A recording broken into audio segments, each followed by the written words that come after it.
The conference room was silent, too silent. Only the faint sound of the rain tapping against the tall glass windows filled the space as CEO Zara Malik scanned the room full of executives. They were discussing quarterly losses, budgets, and expansion plans. But then, the door opened, and her world shifted. A security guard stepped in, holding the hand of a tiny girl with big brown eyes and rain-wet braids. "Ma'am," she kept wandering around the lobby. "Says she's looking for her mom." Zara blinked, confused. "Children never came up here." "What's your name?" she asked gently. The girl looked down, twisting the hem of her worn sweater. "Aisha," she whispered. "My mommy works here. But I can't find her." The room murmured. Zara, feeling something stir inside her chest, something she hadn't felt in a long time, stood up. "Who is your mommy?" Aisha lifted her small face and said in a trembling voice, "My mommy is sick, but she still works." She said not to worry. But she didn't come downstairs today. Her words cut through Zara like a blade. Sick. Still working. And missing? A CEO could ignore numbers, reports, or even criticism, but she couldn't ignore a child saying this. Zara walked toward Aisha and knelt in front of her.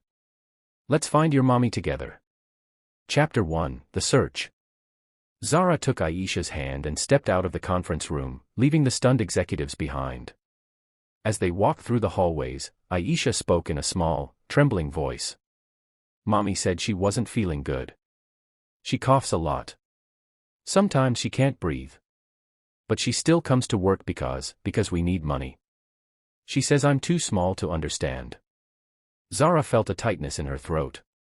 She knew what it was like to grow up without enough. She had watched her own mother work 2 jobs, even while sick. "What's your mommy's name?" Zara asked. "Maryam," Aisha answered. "She cleans the offices." Zara stopped walking. Maryam. She knew that name. She had seen it on service reports. Quiet, hardworking, never complained. The kind of employee who disappeared into the background, until now. They checked the cleaning supply rooms, the staff lounge, the basement hallway. Nothing. Then, as they turned a corner near the storage area, Zara saw it. A woman lying against the wall, struggling to breathe, her cleaning cart tipped over beside her.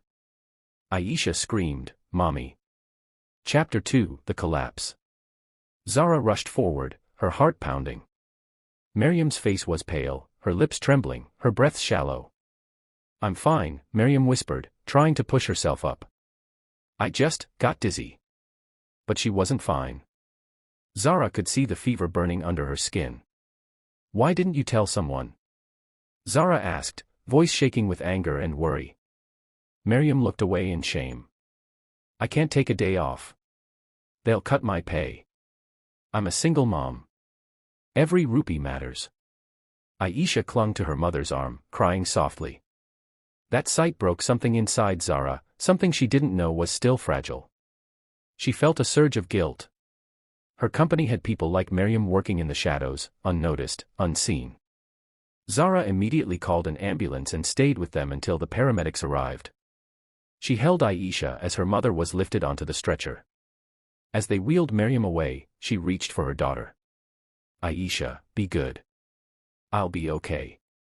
But even she didn't believe her own words. Chapter 3, The Truth Behind the Struggle. At the hospital, the doctor's words were heavy. Severe pneumonia. She delayed treatment for too long. She needs rest, medication, and at least 2 weeks off work. Aisha looked down, trying not to cry. "Mommy can't stop working. She says we won't have a home." Zara felt her own eyes sting. How many times had she sat in her office signing papers without understanding the weight those papers carried for people like Maryam? She turned to the doctor. "Do whatever is needed. I will handle the expenses." Aisha's head snapped up. "Really?" Zara smiled gently. "Yes. Your mommy helped my company for years. Now it's my turn to help her." Chapter 4, A CEO's Awakening. The next day, Zara visited Maryam, who was now able to speak slowly. "You didn't have to help me," Maryam whispered. "I didn't want to bother anyone. You're not a bother, Zara said firmly. You're part of this company. And I'm sorry you felt invisible. Miriam's eyes filled with tears. Zara continued, from today onward, every staff member, whether manager or janitor, gets full medical coverage. No one should choose between health and work. Miriam covered her mouth, overcome with emotion. And, Zara added softly, you'll receive paid sick leave until you fully recover. Miriam broke into tears, and this time Zara hugged her. Chapter 5, Healing More Than Illness. For the next several days, Zara spent time with Aisha, bringing her books, coloring sets, and warm meals.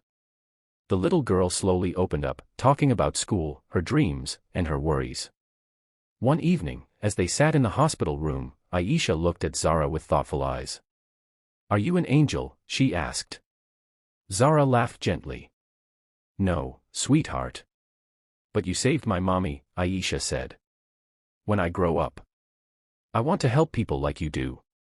Zara's chest tightened with emotion. And you will, Aisha. I know you will. Chapter 6, A New Beginning. 3 weeks later, Miriam returned to work, healthier, stronger, and no longer afraid. But something had changed in the building. People greeted her with respect. Supervisors checked on their team's well-being. A new program was launched, giving benefits and support to all low-income employees. And every morning, Aisha visited Zara's office before school to give her a little hug. One day, as Zara watched the little girl skip down the hallway, she whispered to herself. Sometimes, the smallest voice reveals the biggest truth. Final message. The story of Miriam and Aisha spread throughout the company, reminding everyone that behind every uniform, every badge, every smile, there is a story, often unheard, often unseen. But one small whisper changed everything. And it proved a powerful truth. The morning sun slipped between the hospital curtains, painting soft golden lines across the floor. Aisha sat beside her mother's bed, gently braiding Miriam's hair the way her mother used to braid hers when she was little. Miriam had been recovering well, but today her breaths were slower, more thoughtful. Zara arrived with a warm smile, carrying a small breakfast tray.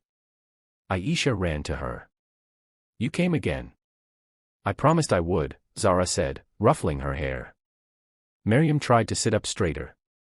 You're too kind, ma'am. Please, you don't have to trouble yourself. Zara shook her head. You spent years working quietly in my company, never complaining, even when you were hurting. This isn't kindness, Miriam. It's respect. Miriam lowered her gaze, and used to being spoken to this way. Zara placed the tray on her lap. Eat. The doctor says you'll need strength for the week ahead. But Miriam wasn't looking at the food. Her eyes were distant. After a long silence, she whispered, I'm scared. Aisha squeezed her mother's hand. Of what, Mommy? Miriam blinked as tears gathered. Of failing. Of not being enough for you. Of being sick again. Of losing everything. Zara slowly sat in the chair next to her. No one should carry that alone, Miriam. You don't have to be strong all the time. Miriam wiped a tear. If I break, everything breaks. I only have my daughter.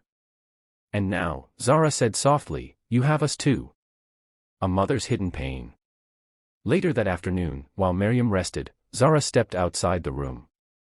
She found Aisha sitting alone on a bench in the hallway, hugging her knees. Zara sat next to her. What's troubling you, sweetheart? Aisha didn't look up. I didn't want Mommy to know, but I'm scared too. Zara's heart squeezed. It's okay to be scared. Tell me. Aisha's small voice trembled. Mommy works so hard. She gets tired. She doesn't eat enough. She coughs at night. Sometimes. I think she's going to leave me like Daddy did. Zara inhaled sharply. She placed a gentle hand on the girl's back. Your mommy loves you more than anything in this world. And she fought so hard to stay strong. But now it's our turn to help her be strong again. Aisha leaned against her shoulder. Will she get better? Yes, Zara said firmly. Because she doesn't have to fight alone anymore. A CEO's own wound. That night, as Zara walked to her car, her driver noticed she was quiet. "Long day, ma'am." "Long years," she whispered. Her mind drifted back to her own childhood. She remembered her mother working double shifts, coughing into her scarf, refusing to stay home because the rent was due. Zara remembered sitting alone at night, waiting for footsteps that came too tired, too late. Aisha's fear was once her own. Perhaps that was why she couldn't walk away. Not this time. The breakthrough. A week passed. Miriam grew stronger. Aisha grew brighter. And Zara felt something she hadn't felt in years, a sense of purpose that numbers, profits, and board meetings had never given her. One afternoon, as Miriam was being discharged, she held Zara's hand tightly. "Ma'am. I want to tell you something," she began shakily. "I always prayed that someone would see my daughter the way I see her. Brave. Kind. Worth everything. You did that."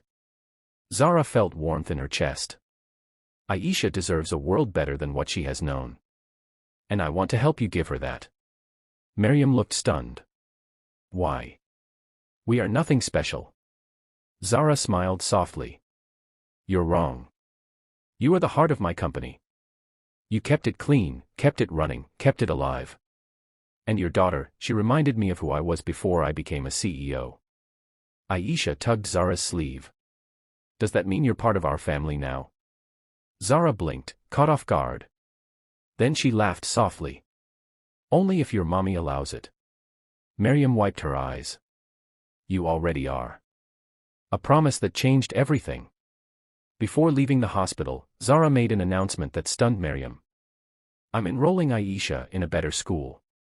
And I'm giving you a new role in the company, full benefits, higher pay, and flexible hours. You won't have to worry about food, rent, or medicine again." Miriam covered her face with her hands. "Ma'am, this is too much." "No," Zara said gently. "This is the least you deserve."